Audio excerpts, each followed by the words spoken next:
Hello and welcome to all moms can earn. आज हम जिस टॉपिक पे बात करेंगे वो एक बहुत ही ट्रेंडिंग टॉपिक है। हमारी जो कंट्री है इंडिया, वहां पे अभी करीब 20 लाख करोड़ इतने की फैशन इंडस्ट्री है और ये वर्ल्ड में सिर्फ 0.3% है। क्योंकि आजकल लोग सोशल मीडिया पर बहुत हैं, लोग अलग अलग ड्रेस पहनना चाहते हैं, रील्स बनाना चाहते हैं। एक बार जो ड्रेस उन्होंने पहन ली वो रिपीट नहीं करना चाहते हैं, इसलिए ये इंडस्ट्री दिन पे दिन बढ़ती जा रही है। और जैसे जैसे ये इंडस्ट्री बढ़ेगी, as a career option dress designers की डिमांड भी बढ़ती जाएंगी। तो जो बड़ी सिटीज रहते हैं वहां पे बहुत सारे ड्रेस डिजाइनर्स ऐसे हैं जो काफी बड़ी इंस्टीट्यूट्स में से पढ़ के आते हैं और उनके जो ड्रेसेस रहते हैं वो काफी कॉस्टली भी रहते हैं। मगर छोटी सिटीज जहां हैं, तो जिनकी हॉबीज हैं, जिनमें ये आर्ट है, वो लोग भी ड्रेस डिजाइनिंग कर सकते हैं एज अ हॉबी भी और फिर बाद में एज अ करियर भी। तो उसके लिए उनमें कुछ कुछ टैलेंट होने की जरूरत है, जैसे कि क्रिएटिविटी होना और एक आर्टिस्टिक टेम्परामेंट होना। साथ साथ उनकी ड्राइंग भी अच्छी होना चाहिए। उनकी अगर कम्युनिकेशन स्किल अच्छी है तो वो जो वर्कर्स हैं उनको अच्छे से बता पाएंगे कि कैसे बनाना है। साथ ही साथ उनको कॉम्पिटिटिव मार्केट में भी उतरते आना चाहिए।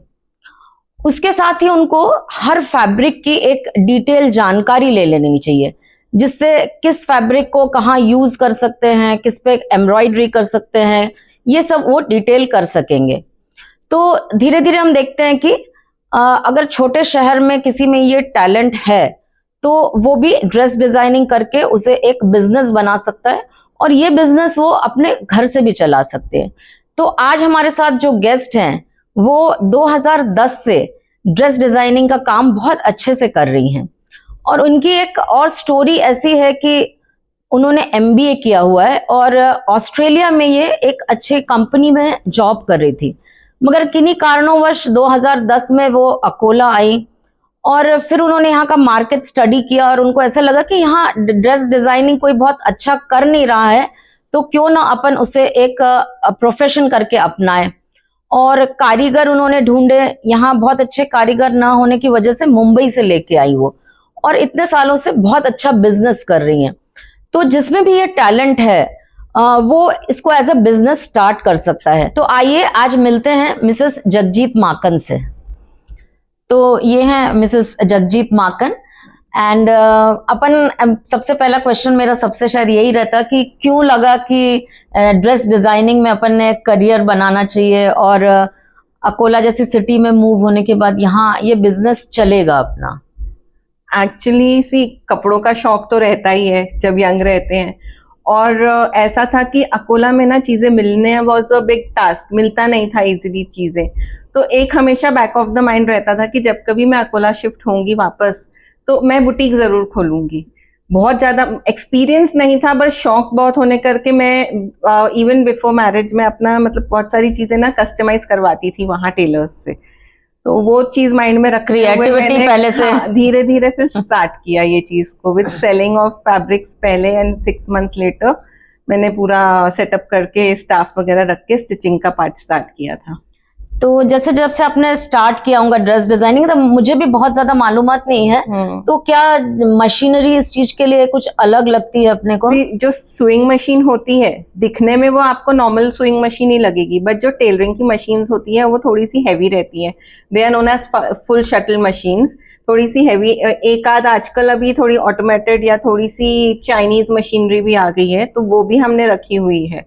तो टेलर्स के लिए थोड़ी हैवी ग्रेड की मशीनरी लगती है, not the regular swing machine जो घर पे यूज होती है। और मतलब जैसे अलग अलग फैब्रिक रहते हैं तो उनका सबका स्टिचिंग सिमिलर मशीन्स पे होता है या कुछ उसमें भी डिफरेंस? फैब्रिक्स ऐसे हैं जैसे अगर अपन ये टी शर्ट मटेरियल्स बोलो, होजरी बोलो, ये सब अपनी ये मशीन्स पे नहीं चलते, रूटीन मशीन उनके लिए स्पेसिफिक मशीन्स होती है। अगर आज मैं मेरी मशीन में भी चलाना चाहूँ तो इट्स वेरी डिफिकल्ट। हाँ, जो अब मेरे पास इम्पोर्टेड मशीन है उस पे थोड़ा बहुत the minor work you can do वो वाले फैब्रिक्स का, बट मेजरली आप उनमें कुछ नहीं कर सकते। क्योंकि अपन लोगों को बताना चाह रहे हैं कि आप भी स्टार्ट करिए। तो जिसको स्टार्ट करना है तो इनिशियल इन्वेस्टमेंट कैसा रहेगा, मतलब ये मैं जानना चाह रही थी। इन्वेस्टमेंट ऐसा है अगर हम आप ये सेटअप की बात करें, अगर आपके पास प्लेस ऑलरेडी अवेलेबल है तो एक 1 लाख का इन्वेस्टमेंट में you can start with the machinery and जो आपको basic infrastructure for a tailoring room चाहिए, बट जो बाकी पोर्शन है फैब्रिक्स एंड ऑल बुटीक के लिए जो रिक्वायर्ड होता है दैट इज डिफरेंट, और वो पर्सनल टू पर्सनल चॉइस पे डिफर कर जाएगा। उसकी रेट्स, उसकी वैरायटी जो आप लेना चाहते हैं वो सब आपकी चॉइस पे डिफर करेगा। तो आप शुरू कर रहे हैं, अगर ऐसा सोच के कि लोग आपको फैब्रिक दे रहे हैं और आपका डिजाइन, हाँ, तो 1-1.5 लाख के इन्वेस्टमेंट में अगर आपके घर पे जगह है, आपके पास प्लस प्लेस है, तो यू कैन स्टार्ट। प्लस आप अपना जो स्टाफ रखेंगे उनकी आपको सैलरी देना पड़ेगा। सैलरी भी it can either be monthly basis, या आप कई लोगों के साथ ऐसा टाई अप होता है कि 50-50 काइंड ऑफ, लाइक अगर आपने एक ड्रेस सिला तो उसकी जो आपकी स्टिचिंग आप चार्ज करते हैं 50% उनका रहेगा, 50% परसेंटेज बेसिस पे भी। हाँ, मतलब मंथली सैलरी ना देके हाँ, आप उनको उस तरह से भी। Right.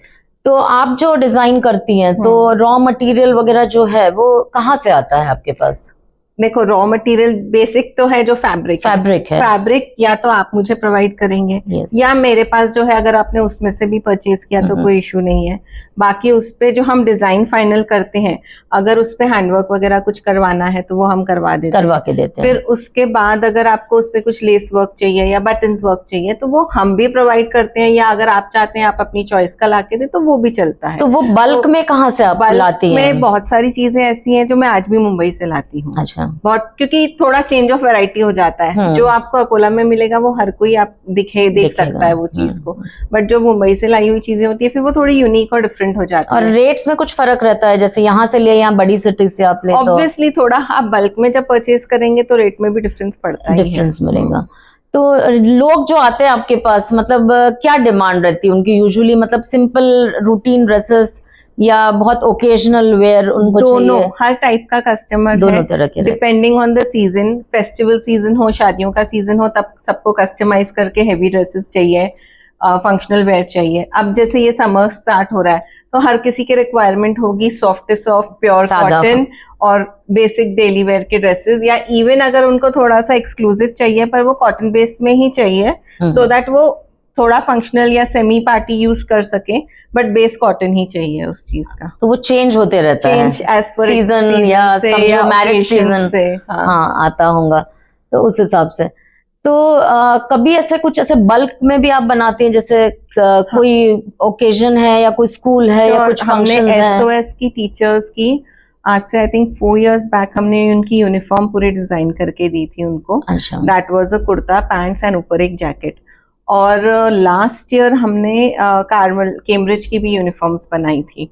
That was trouser with tops. अच्छा, तो अकोला तक ही सीमित है अभी आपका बिजनेस, या और बाहर से आउट स्टेशंस कुछ वर्क करते हैं आप लोग? ऐसे बहुत सी अकोला की लड़कियां हैं जो यहाँ से बाहर गई हैं, बट उनको वो फिनिशिंग और फिटिंग इतनी पसंद आती है कि अभी भी उनके पार्सल्स आएंगे, हम उनको बनवा के रीपार्सल करते हैं।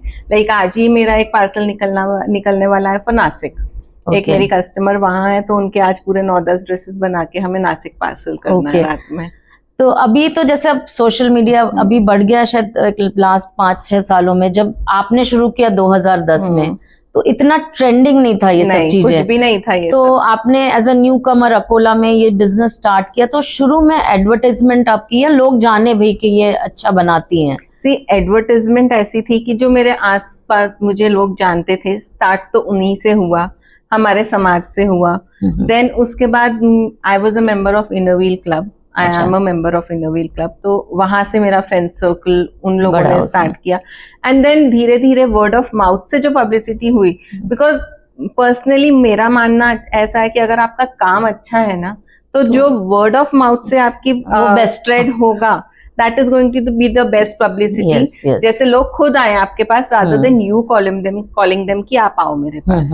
ऐसा। तो अभी आप हैं सोशल मीडिया पे या नहीं है अभी भी? Actually I am very bad at it. अच्छा। मैं कभी फोटोज ही नहीं खींचती। मुझे कल ही एक मेरी क्लाइंट बोल रही थी कि तू इतने ड्रेसेस बनाती है, तू फोटोज तो खींच के रख लिया कर। She is a friend also, मतलब। और तो मैंने बोला यार I am really bad at it. बोले इतना सोशल मीडिया है आज के टाइम पे, यू शुड पोस्ट, अपना पेज बनाओ, उस पे पिक्चर्स डालते रहो जो तुम बना रहे हो daily basis. You believe in word of mouth advertisement? ये भी आई फील आज के टाइम पे even this is important, but somehow I don't know, maybe I am lazy for it. अच्छा।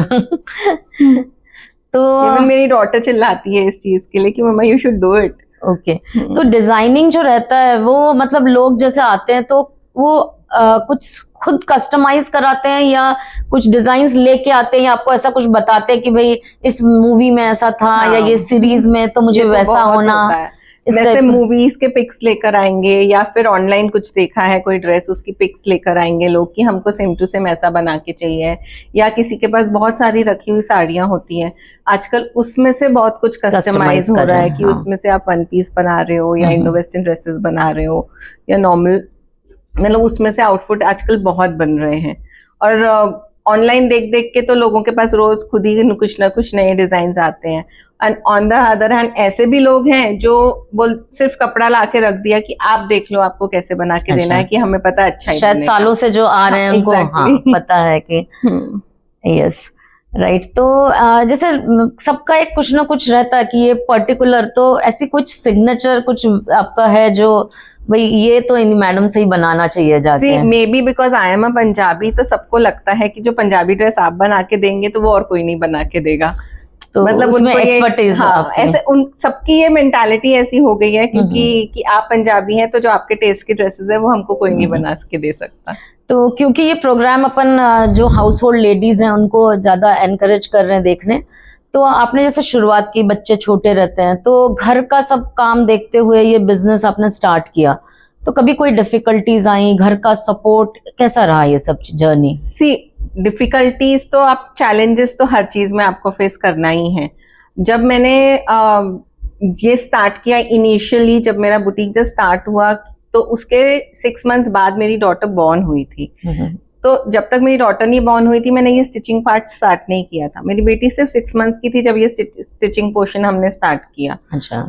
और फैमिली सपोर्ट तो नो डाउट बहुत ज्यादा था, like B it my husband, B it my mother in law, क्योंकि जब तक वो बच्चे को या फिर घर को मैनेज मेरे साथ नहीं करेंगे मैं उतना टाइम डेडिकेट नहीं कर सकती हूँ।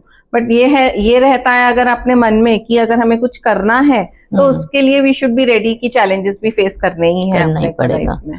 और जो जितना हार्डवर्क अपन करते हैं उसमें, तो उस हिसाब से आपको एक इनकम अपन सोचते हैं एज अ बिजनेस अपन जरूर चाहेंगे, तो सेटिस्फैक्ट्री रहता है क्या? Yes, income level is good. अगर आप अच्छा वर्क प्रोवाइड करके दे रहे हैं लोगों को, they will surely come back to you, और इनकम भी अच्छी जनरेट होती है। ओके। और जो देख रहे हैं हमारे दर्शक आपको, तो अगर उसमें से कोई है जो जिसमें टैलेंट है, जो चाहते हैं कि हम भी शायद ऐसा बिजनेस, तो क्या एडवाइस आप देंगे उनको? Don't think about it, go and follow your passion. आप जो करना चाहते हैं बहुत छोटे लेवल से उसको स्टार्ट करिए and gradually you can grow it. मतलब होता है ऐसे डर के हम सोचते रह जाते हैं कई बार, but don't do that, run after your dreams. और मुश्किलें तो आती रहेंगी, तो उनको अपने को ओवरकम करना है। तो जो भी हमारे दर्शक देख रहे हैं, जरूर से अगर आप में ये टैलेंट है, और ये मैडम का हम नंबर भी पिन अप करेंगे, कभी आपको कोई डिफिकल्टीज हैं तो आप उनसे भी बात कर सकते हैं। Sure. Thank you so much. Thank you.